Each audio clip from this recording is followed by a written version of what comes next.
പക്കവാദം എന്ന് சொல்லுന്നത് ഒരു പക്കം വരുന്ന വാദം. ആക്ച്വലി വാദം சொல்லுന്ന வியாதி 80 டைப் இருக்கு. ஸ்ட்ரோக் എന്നുള്ള கண்டிஷன் எந்த வயசுக்கும் வரலாம். ஈவன் சின்ன குழந்தையிலிருந்து பக்கவாதம் டைரக்ட்லி நம்மளொரு பரம்பரை வியாதின்னு சொல்ல முடியாது. இதில் கிட்டத்தட்ட ஒரு 30 to 40% பேஷண்ட்ஸு அவங்க லைஃபு கிட்டத்தட்ட பெட்டில் தான். பட் வியாதியோட அளவுக்கு தோணுன மாதிரி தான் ரிசல்ட்டும் கிடைக்கும். உப்பு கம்மியாக சாப்பிடணும்னு சொல்லுனதும் தப்பு தான், உப்பு ஜாஸ்தியாக சாப்பிடணுன்றதும் தப்பு தான். ஸ்டெராய்ட்ஸ் யூஸ் பண்ணது, பெயின் கில்லர்ஸ் யூஸ் பண்ணது டெஃபினெட்லி ஸ்ட்ரோக்குக்கு ஒரு ஒன் அமங் த ரீசன் சொல்லலாம்.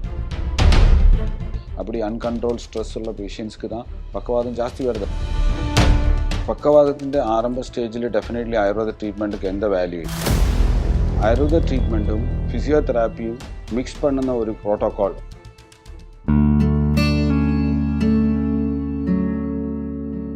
பக்கவாதம் வரத்துக்கு ஸ்ட்ரெஸ் ஒரு காரணமா, எந்த மாதிரியான பாடி கண்டிஷன் இருக்கவங்களுக்கு ஸ்ட்ரோக் வரும், இப்படி இந்த வீடியோல பக்கவாதம் பத்தின எல்லா கேள்விகளுக்கும் பதில் சொல்றாரு ஆயுர்வேத மருத்துவர் அஜில்குமார். வணக்கம், நான் டாக்டர் அஜில்குமார். இன்னைக்கு நம்ம பேச போகுது போஸ்ட் பேரலிசிஸ் ரீஹாபிலிட்டேஷன் சொல்லுன ஒரு ட்ரீட்மெண்ட் செக்மெண்ட்டை பற்றி தான். பேரலைசிஸ் என்றால் என்ன, எத்தனை வகையான பேரலிசிஸ் இருக்கு? பேரலிசிஸ் பல டைப் இருக்கும். பல விஷயத்தினாலும் பேரலிசிஸ் வரும். அதில் ஹெமி பேரலிசிஸ், ஹெமிப்ளீஜியா, பேராப்ளீஜியா, குவாட்ரிப்ளீஜியா, ஒரு பக்கம் மட்டும் பேரலிசிஸ் வருന്ന மாதிரி, இடுப்புக்கு கீழே மட்டும் வருന്ന மாதிரி, 4 கையும் காலும் சேர்ந்து வருന്ന மாதிரி, அப்படி பல விதத்திലുള്ള பேரலிசிஸ் இருக்கும். അതിൻ്റെ കോസും அதுக்கு தோணுன மாதிரி சேஞ்ச் ஆகிட்டே இருக்கும். பக்கவாதம்னு சொல்லுന്നത് ஒரு பக்கம் வருന്ന வாதம் சொல்லுന്നത് நம்ம தமிழ்நாட்டில் வாதம் சொல்லுന്നത് வீக்னஸ். ஆக்சுவலி வாதம் சொல்லுന്ന வியாதி 80 டைப் இருக்குது. அதில் ஆயுர்வேதத்தில் பக்ஷாகாதம் சொல்லுന്ന ஒரு வியாதிக்கு மட்டும்தான் നമ്മൾ பக்கவாதம் சொல்லுது. அப்படி பார்க்குമ്പോൾ மிச்சமுள்ள 79 வியாதிகளுக்கும் பக்கவாதமாയിട്ട് டைரக்ட் ரிலேஷன் இல்லை. ஸோ ஒரு பக்கம் வருന്ന வியாதிக்கு தான் நம்ம பக்கவாதம் சொல்லணும். பட் நம்ம பேரலிசிஸ் சொல்லணும் அப்படியല്ല. ஒரு ஸ்ட்ரோக் அல்லாத கண்டிஷன்ஸில், ஃபார் எக்ஸாம்பிள் இப்போ செர்வைக்கல் மைலோபதி கண்டிஷனில் கழுத்துக்கு கீழே ஃபுல்லாக வீக்னஸ் வந்துடும். இப்போ நம்ம அதுக்கு பேராப்ளீஜியான்னு சொல்லுவோம். சில கண்டிஷன்ஸில் 2 காலுக்கும் வீக்னஸ் வந்துடும்.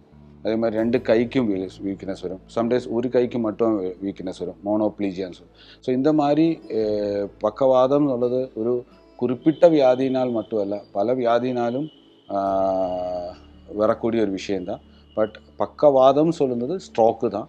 ബ്രെയിനിൽ ബ്ലഡ് സർക്കുലേഷൻ കമ്മിനാലോ അല്ലെങ്കിൽ ഒരു ക്ലോട്ട് ഫോം ആയിട്ടോ വരുന്ന കണ്ടീഷൻ தான் நம்ம சாதாரண காமன் மேன் சொல்லுന്ന பக்கவாதம் சொல்லுന്ന கண்டிஷன். ஸ்ட்ரோக் எதனால் வரும்? സ്ട്രോക്ക് சொல்லுന്ന ഒരു കണ്ടീഷൻ 2 ടൈപ്പ് വരും. ഒന്ന് ബ്ലഡ് ക്ലോട്ട് ആയിട്ട് വരുന്ന സ്ട്രോക്കും, அடுத்தது ischaemic stroke. Ischaemic means blood தேவையான அளவுக்கு ஒரு குறிப்பிட்ட இடத்தில் ரீச் ஆகாமல் இருக்கும்போது உண்டான கண்டிஷன். இது ரெண்டும் எந்த பக்கம் பிரெயினுக்கு வருதோ அதுக்கு ஆப்போசிட் சைடில் பாடி ஃபங்க்ஷன் எஃபெக்ட் ஆகிடும். ஃபார் எக்ஸாம்பிள் ரைட் சைட் பிரெயினில் ஸ்ட்ரோக் வந்தால் அது லெஃப்ட் சைடில் எஃபெக்ட் ஆகிடும். லெஃப்ட் சைடு பிரெயினுக்கு ஸ்ட்ரோக் வந்தால் அது ரைட் சைடில் எஃபெக்ட் ஆகிடும். எந்த மாதிரியான பாடி கண்டிஷன் இருக்கவங்களுக்கு ஸ்ட்ரோக் வரும், எந்த வயசில் வரும்? ஸ்ட்ரோக் എന്നുള്ള கண்டிஷன் எந்த வயசுக்கும் வரலாம். ஈவன் சின்ன குழந்தையிலிருந்து வயசானவர் கூட ஸ்ட்ரோக் வரலாம். ஸ்மோக்கிங், ஆல்கஹால் யூஸ் பண்ணுന്ന பீப்புள், അല്ലെങ്കിൽ அன்கண்ட்ரோல் டயபெட்டிஸ் உள்ள பேஷண்ட்ஸு, அன்கண்ட்ரோல் பிபி உள்ள பேஷண்ட்ஸ், இவங்களுக்கு தான் மேக்ஸிமம் இந்த வியாதி வரக்கூடிய வாய்ப்பு இருக்குது. பட் அதுக்கு அப்படி ஏஜ் லிமிட் இல்லை.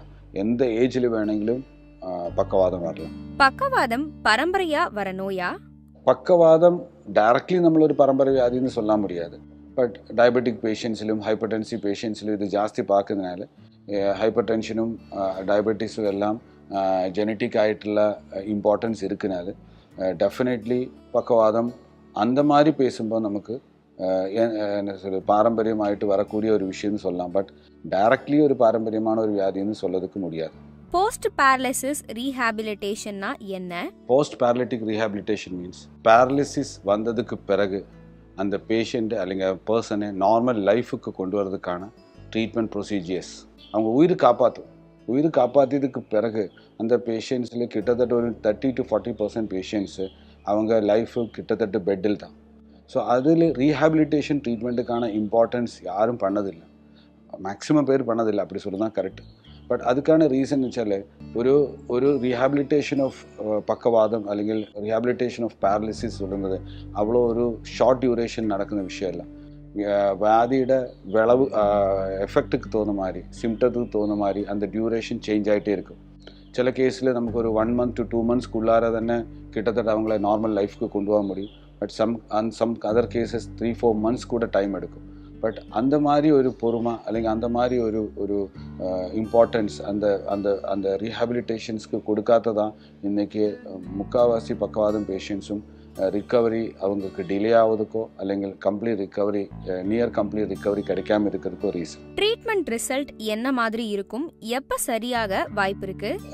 பக்கவாதத்திൻ്റെ அளவுக்கு തോന്നുന്ന மாதிரி அந்த வியாதிയുടെ அளவுக்கு തോന്നുന്ന மாதிரி அந்த வியாதிയുടെ இன்டென்சிட்டிக்கு തോന്നുന്ന மாதிரி தான் இந்த பெனிஃபிட்ஸினை பற்றி பேச முடியும். ஒரு மைல்டாയിട്ട് വന്നിട്ടുള്ള ഒരു condition definitely near complete recovery complete recovery എന്നൊരു വേർഡ് കറക്റ്റ് അല്ല, നിയർ കംപ്ലീറ്റ് റിക്കവറി கிடைச்சிடும். பட் வியாதியோட அளவுக்கு தோணுன மாதிரி தான் ரிசல்ட்டும் கிடைக்கும். பட் இங்கே நம்ம முக்கியமாக பார்க்குறது எப்படி அந்த பேஷண்ட்டை நடக்க வைக்கலாம், அந்த பேஷண்ட்டை திருப்பி ஒரு வேலை பண்ணக்கூடிய அளவுக்கு கொண்டு வரலாம், அவங்க லைஃப் எப்படி ஒரு நார்மல் பர்சனுக்கு கிட்ட அதாவது நார்மல் பர்சன் பண்ணக்கூடிய அளவுக்கு അല്ലെങ്കിൽ ஒரு வேலை பண்ணி அவங்களுக்கு ஜீவிக்கக்கூடிய அளவுக்கு அவங்களுக்கு எப்படி பண்ண முடியும், அதுதான் மெயினாக ரீஹாபிலிட்டேஷனில் பார்க்குது. பேரலிசிஸ்க்கு எப்போது ஆயுர்வேத ட்ரீட்மெண்ட் கொடுப்பது? ஒரு பர்சனுக்கு பேரலிசிஸ் வந்தால் அந்த பேஷண்ட் ஸ்டேபிள் ஆகும். ஸ்டேபிள் ஆன மீன்ஸ் அவங்க லைஃப் த்ரெட்டனிங் கண்டிஷன்லேருந்து ஸ்டேபிள் கண்டிஷனுக்கு வந்ததுக்கு பிறகு தான் ஆயுர்வேத ட்ரீட்மெண்ட் ஸ்டார்ட் பண்ணணும். ஸோ அது வியாதிக்கு பொறுத்து ஏஜுக்கு பொறுத்து அது கரெக்டான டைம் டிசைட் பண்ணது ஒரு டாக்டரோட இண்டிவிஜுவல் டிசிஷன் தான். ஸோ அதுக்கு பிறகு தான் ட்ரீட்மெண்ட் பண்ணுறது.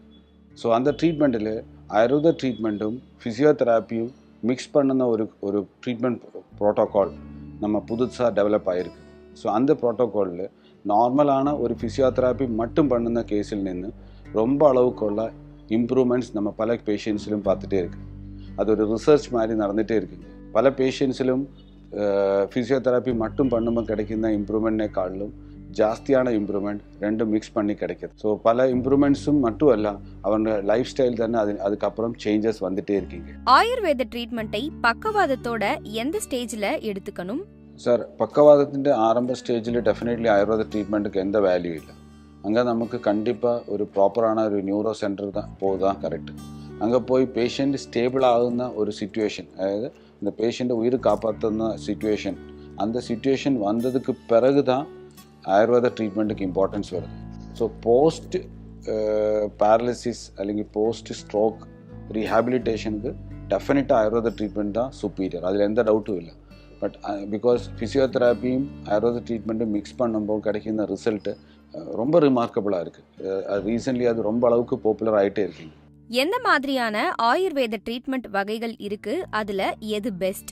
ஆயுர்வேதத்தில் பக்கவாதம் അല്ലെങ്കിൽ போஸ்ட் பேரலிசிஸ் ட்ரீட்மெண்ட்டுக்கு யூஸ் பண்ணுന്ന ட்ரீட்மெண்ட்ஸ் மெயின்லி ஃபர்ஸ்ட் உத்வர்த்தனம், அது கூட அபியங்கம், அதுக்கப்புறம் சூர்ணஸ்வேதம், பிழிச்சில், சில கண்டிஷன்ஸில் ஸ்டிஃப்னஸ் இல்லாத கண்டிஷனில் ஞவரக்கிழி யூஸ் பண்ணும். பட் மெயினாக பிழிச்சில்னுள்ள ட்ரீட்மெண்ட் தான். பட் இது பண்ணதுக்கு முன்னாடி பேஷண்ட்டு ஹெல்த் கண்டிஷன் அந்த ட்ரீட்மெண்ட் பண்ணதுக்கு கரெக்டாக இருக்காന്നുള്ളത് ஒரு ப்ராப்பரான ஒரு இவாலுவேஷன் பண்ணிட்டு தான் பண்ண முடியும். பிகாஸ் அந்த ட்ரீட்மெண்ட்டுக்கு தோணுன மாதிரி பேஷண்ட்டு ஹெல்த் கண்டிஷன் சப்போர்ட்டிங்காக இருக்கணும். அதுக்கு தான் பேஷண்ட் ஸ்டேபிள் ஆயதுக்கு அப்புறம் தான் அது பண்ணணும்னு சொல்கிறேன். ஸோ அந்த ஸ்டேபிள் ஆயிருக்காന്നുള്ളത് ஒரு டிசிஷன் ஒரு ப்ராப்பர் ஆயுர்வேதிக் டாக்டர் பக்கம் கன்சல்ட் பண்ணி தான் அந்த ஃபைனல் டிசிஷன் எடுக்கணும். எந்த மாதிரியான ஃபுட் கண்ட்ரோலை நோயாளிகள் மெயின்டைன் பண்ணணும்? நம்ம பக்கவாதம் வராமல் இருக்கிறதுக்கான ஸ்பெசிஃபிக் ஃபுட்டுன்னு சொல்ல முடியாது. பட் பக்கவாதம் வரக்கூடிய மிச்ச வியாதிகள், அதாவது ஃபார் எக்ஸாம்பிள் டயபெட்டிக் பேஷண்ட்ஸில் வரக்கூடிய வாய்ப்பு ஜாஸ்தி இருக்குன்னா சுகர் ப்ராப்பராக கண்ட்ரோல் பண்ணணும். அதே மாதிரி ஹைப்பர்டென்சிவ் பேஷண்ட்ஸில் நம்ம பிபி கண்ட்ரோல் பண்ணுന്ന ஃபுட் ஹேபிட்ஸ் காரணம். உப்பு கம்மியாக சாப்பிடணும்னு சொல்லுறதும் தப்பு தான், உப்பு ஜாஸ்தியாக சாப்பிடணுன்றதும் தப்பு தான். உப்பு கரெக்டாக சாப்பிடணும்னு சொல்லுறது தான் கரெக்டு. ஸோ அதுக்கு தகுந்த மாதிரி கரெக்டாக டயட் ஃபாலோ பண்ணுന്നത് ஒரு எந்த வியாதிக்கும் இருக்குന്ന இம்பார்ட்டன்ஸ் மாதிரி ஃபுட் இம்பார்ட்டன்ஸ் பக்கவாதத்துக்கும் இருக்குது. ஸ்டெராய்ட்ஸ் பெயின் கில்லர்ஸ்னாலையும் பக்கவாதம் வருமா? ஸ்டெராய்ட்ஸ் யூஸ் பண்ணது, பெயின் கில்லர்ஸ் யூஸ் பண்ணது டெஃபினெட்லி ஸ்ட்ரோக்கு ஒரு ஒன் அமங் த ரீசன் சொல்லலாம். அதனால தான் ஸ்ட்ரோக் வரும்னு சொல்லலாம். பட் ஸ்டெராய்ட்ஸ் இருந்தாலும் பெயின் கில்லர்ஸ் இருந்தாலும் அது ஒரு தேவையான அளவுக்கு അല്ലെങ്കിൽ അത് அந்த ப்ராப்பரான ஒரு கைடன்ஸ்க்கு யூஸ் பண்ணி കഴിഞ്ഞால் டெஃபினெட்லி அதுக்கு ஒரு பிரச்சனை இருக்காது. பட் எந்த விஷயம் செல்ஃப் மெடிக்கேஷன், இப்போ சொந்தமாக பெயின் கில்லர்ஸ் அடிக்கடி வாங்கி சாப்பிடுന്നത്, അല്ലെങ്കിൽ ஸ்டீராய்டு, இப்போ ஒரு ருமட்டோய்டு ஆர்த்ரைட்டிக் பேஷண்ட் அவங்க ஸ்டீராய்டு சாப்பிடும்போது டெஃபினெட்லி அவங்களுக்கு ஒரு ரிலீஃப் கிடைக்கும். பல டாக்டர்ஸும் ஒரு குறிப்பிட்ட டைமுக்கு அப்புறம் சாப்பிடக்கூடாதுன்னு சொல்லும். பட் பல பேஷண்ட்ஸும் அப்படி அல்ல, செல்ஃபாகிட்டு அதை வாங்கி சாப்பிட்டுட்டே இருக்கும். டெஃபினட்டாக அதுக்கெல்லாம் பக்க விளைவு இருக்கும். அது ஸ்ட்ரோக்குன்னு மட்டும் இல்லை, அது கிட்னி, லிவர் எல்லா ஆர்கன்ஸ்க்கும் அது எஃபெக்ட் ஆகிடும். பட் அதே டைமில் ப்ராப்பரான கைடன்ஸில், ப்ராப்பரான கண்ட்ரோல்டு லெவல் மெடிக்கேஷனில் பெயின் கில்லர்ஸ் இருந்தாலும் ஸ்டீராய்ட்ஸ் இருந்தாலும் அது டெஃபினட்டாக பெட்டர் ஆகிடும். பட் ஆயுர்வேத ட்ரீட்மெண்ட்ஸில் நமக்கு எந்த பெயின் கில்லர்ஸும் ஆக்சுவலி இல்லை, எந்த ஸ்டீராய்ட்ஸும் இல்லை. ஸோ ஸ்டீராய்ட்ஸோ பெயின் கில்லர்ஸோ இல்லாத ஒரு ட்ரீட்மெண்ட் ஒரு சயின்ஸ் தான் ஆக்சுவலி ஆயுர்வேதிக் ட்ரீட்மெண்ட்ஸ். இதுக்கு ஸ்ட்ரெஸ்ஸும் ஒரு காரணமா? இதை கண்ட்ரோல் பண்ண என்னென்ன வழிகள் இருக்கு? டெஃபினெட்லி ஸ்ட்ரெஸ் ரிலேட்டட் ஆகிட்டுல ஜாபில் உள்ள ஐடி ப்ரொஃபஷனல்ஸ் അല്ലെങ്കിൽ எக்ஸிக்யூட்டிவ்ஸு இவங்களுக்கெல்லாம் பக்கவாதம் மட்டும் இல்லை, அந்த மாதிரி லைஃப் ஸ்டைல் டிசீசஸ் எல்லாம் வரதுக்கான வாய்ப்பு இருக்குது. இப்போ சுகர், பிபி இதெல்லாம் வரதுக்கு வாய்ப்பு இருக்குது. பட் சுகர், பிபி உள்ள பேஷண்ட்ஸ் எப்போ அவங்க ஸ்ட்ரெஸ் ஒரு கண்ட்ரோல் லெவலுக்குள்ளே வைக்கின்றது ரொம்ப முக்கியமான விஷயம் தான். அப்படி அன்கண்ட்ரோல் ஸ்ட்ரெஸ் உள்ள பேஷண்ட்ஸ்க்கு தான் பக்கவாதம் ஜாஸ்தி வருது, அதுக்கு எந்த டவுட்டும் இல்லை.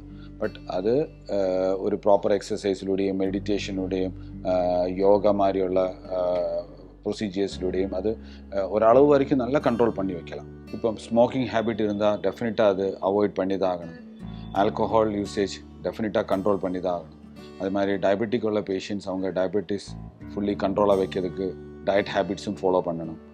பிபி உள்ள பேஷண்ட்ஸ் அவங்க பிபி ப்ராப்பராக கண்ட்ரோல் பண்ணி வச்சு அடிக்கடி பிபி செக் பண்ணி அது கண்ட்ரோலாக இருக்குന്നുള്ളത് ரீகன்ஃபார்ம் பண்ணணும். ஸ்ட்ரெஸ் உள்ள பேஷண்ட்ஸ் அவங்க ஸ்ட்ரெஸ் கண்ட்ரோல் பண்ணதுக்கான லைஃப் ஸ்டைல் சேஞ்சஸும் மெடிடேஷன் மாதிரியுள்ள விஷயங்களும் ஃபாலோ பண்ணணும். இப்படியெல்லாம் பண்ணி കഴിഞ്ഞാൽ ஒரளவு வரைக்கும் இந்த வியாதி வராமல் இருக்கிறதுக்கும் டெஃபினட்டாக சாதிக்கும். அடுத்தடுத்த வீடியோவில் உங்களை நான் திரும்பி சந்திக்கிறேன். நன்றி.